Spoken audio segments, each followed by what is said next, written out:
Hello बच्चों, क्या हाल चाल? सब बढ़िया। आज हम बहुत ही अच्छे टॉपिक के साथ आए हैं। एक नया क्वेश्चन जो कि आपका इंटरमीडिएट सेट से रिलेटेड है और आईआईटी जेईई मेंस का यूँ कह लीजिए कि बेसिक है। ठीक है, एकदम बेसिक लेवल से हम लोग हाई लेवल तक टच करेंगे। देखिए, निम्नलिखित में कौन सा संग्रह समुच्चय है, स्पष्ट करें। देखिए, सबसे पहले आपको यहाँ समुच्चय की परिभाषा को समझना होगा कि समुच्चय होता क्या है आखिर में।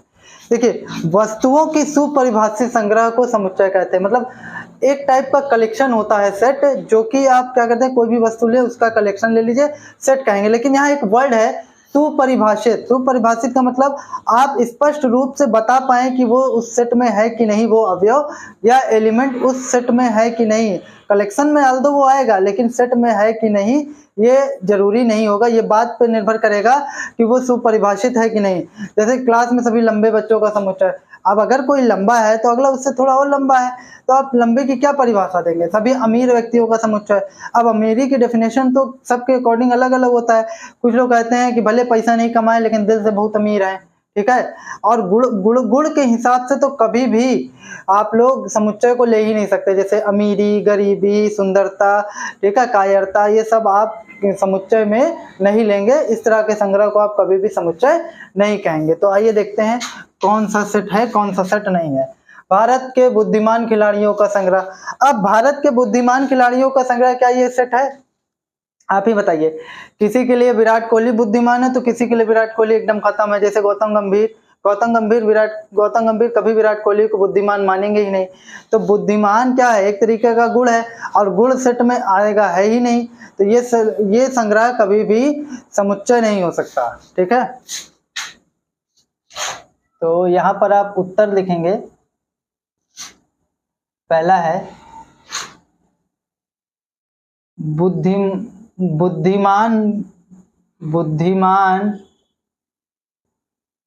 खिलाड़ियों का संग्रह। बुद्धिमान खिलाड़ियों का संग्रह सुपरिभाषित नहीं है, यानी वेल डिफाइंड नहीं है।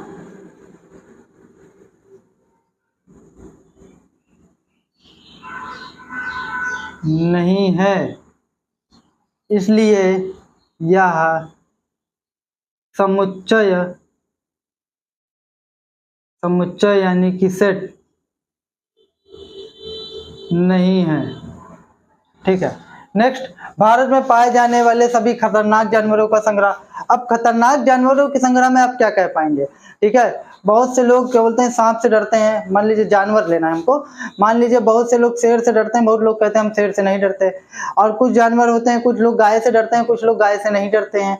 इस तरीके से खतरनाक होना कोई स्पेसिफिक नहीं है। आप स्पष्ट रूप से ये नहीं बता पाएंगे कि कौन जानवर खतरनाक है और कौन जानवर खतरनाक है नहीं है। सबसे ज्यादा खतरनाक तब वो अलग डेफिनेशन हो जाती है, लेकिन सभी खतरनाक, किसी के लिए तो कुत्ता ही खतरनाक है, कुत्ते का बच्चे ही खतरनाक हो जाता है। तो ये सुपरिभाषित नहीं है, इसलिए यह संग्रह समुच्चय नहीं है। तो यह बताएंगे आप खतरनाक जानवरों का संग्रह, खतरनाक जानवरों का संग्रह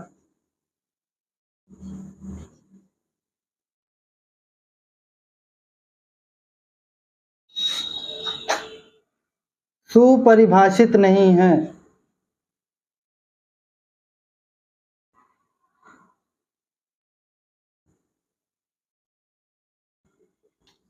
इसलिए यह समुच्चय नहीं है। ठीक है, आई होप आपके समझ में आ रहा होगा। थर्ड नंबर देखते हैं। फिर क्या है, सभी विषम प्राकृतिक संख्याओं का संग्रह। भाई विषम प्राकृतिक संख्या 1, 3, 5, 7, इसको आप मझले ब्रैकेट में बंद कर दीजिए। तो ये संग्रह क्या होगा? समुच्चय वेल डिफाइंड है ना, स्पष्ट रूप से आप बता सकते हैं कौन कौन आएगा। 1, 3, 5, 7, 9 इस तरीके से आएंगे। तो यह समुच्चय है।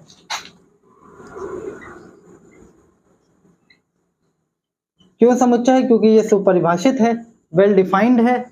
नेक्स्ट, कक्षा के सभी सुंदर विद्यार्थियों का संग्रह। अगेन फिर गुण के हिसाब से क्लासिफाइड किया ना, तो अब सुंदरता के लिए सबकी अलग अलग डेफिनेशन होती है। कुछ लोग सुंदरता के लिए शायद शकल देखते हो, कुछ लोग हो सकता है गोराई देखते हो, कुछ लोगों के लिए गोराई ना हो, बुद्धिमानी ही सुंदरता हो जाए, तो आप स्पष्ट रूप से यहाँ भी नहीं बता पाएंगे कि सुंदरता क्या होगी। ठीक है, तो फिर वही हम काम कहेंगे, सुंदरता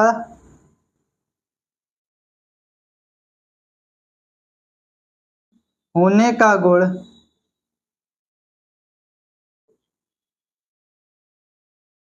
सुंदरता होने का गुण सुपरिभाषित नहीं है।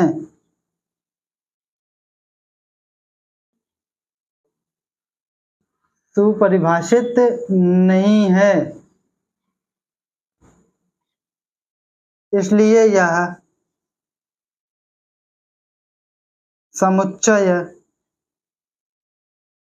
नहीं है। ठीक है, आगे देखते हैं। आइए, 12 वर्ष के अच्छे गणितज्ञों का संग्रह। अब अच्छे गणितज्ञ, फिर सबके लिए अच्छे की परिभाषा अलग हो गई ना। किसी के लिए रामानुजम बहुत अच्छे हैं, तो किसी के लिए आर्यभट्ट बहुत अच्छे हैं, किसी के लिए रामानुजम नहीं अच्छे। भाई अपना अपना विचार है, ये मैं नहीं कह रहा हूँ कि रामानुजम अच्छे नहीं है, भाई विचार है, भारतवर्ष में सभी स्वतंत्र अपने मत को रखने के लिए। इसलिए हो सकता है 125 करोड़ की पॉपुलेशन में किसी के लिए रामानुजम किसी को न अच्छे लगते हों, तो आप ये नहीं बता सकते, या कम अच्छे लगते हों, तो आप ये नहीं कह सकते कि सभी अच्छे गणितज्ञों का संग्रह, तो इसलिए हम ये भी सुपरिभाषित नहीं है। कौन सा नंबर है ये? 5th नंबर है, या समुच्चय नहीं। आपको वही लिखना होगा कि सुपरिभाषित, अच्छे गणितज्ञों का संग्रह सुपरिभाषित नहीं है, इसलिए यह समुच्चय नहीं है। ठीक है, 6 नंबर, भारत के अमीर व्यक्तियों का संग्रह। अब आ जाता है अमीर व्यक्तियों का संग्रह। कुछ लोग ऐसे कहते हैं कि भैया पैसा नहीं कमाए हैं लेकिन इज्जत बहुत कमाए हैं। उसमें क्या होता है, तो अमीरी के लिए उनकी परिभाषा क्या हो गई? इज्जत हो गई। अब किसी के लिए रुपया अमीरी हो गई, किसी के लिए कुछ अमीर हो जाता है। अच्छा, बहुत से लोग अमीरी रुपया से मानते हैं, तो बहुत से लोग ऐसे होते हैं जिनमें बैंक में करोड़ों करोड़ों रुपया पड़ा होता है, लेकिन फिर भी वो सुसाइड कर लेते हैं। तो इस हिसाब से जिसके पास लाख और 1000 रुपये पड़ा हो, वो जो है क्या गरीब होगा? वो इसलिए सुसाइड कर लिया क्योंकि उसको बैंक में घाटा लग गया और वो गरीब हो गया।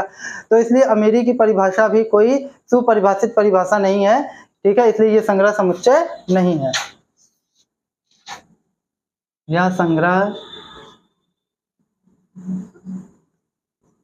समुच्चय नहीं है। नेक्स्ट और लास्ट देखिए, किसी लेखक द्वारा लिखित पुस्तकों का संग्रह।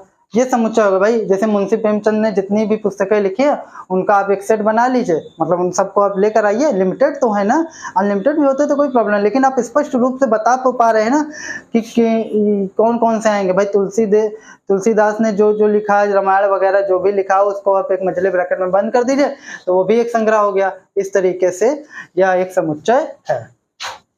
यह संग्रह समुच्चय है।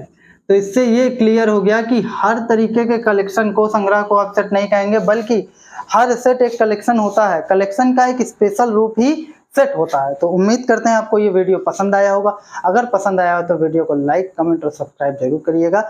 मिलते हैं नेक्स्ट वीडियो में, तब तक के लिए नमस्कार।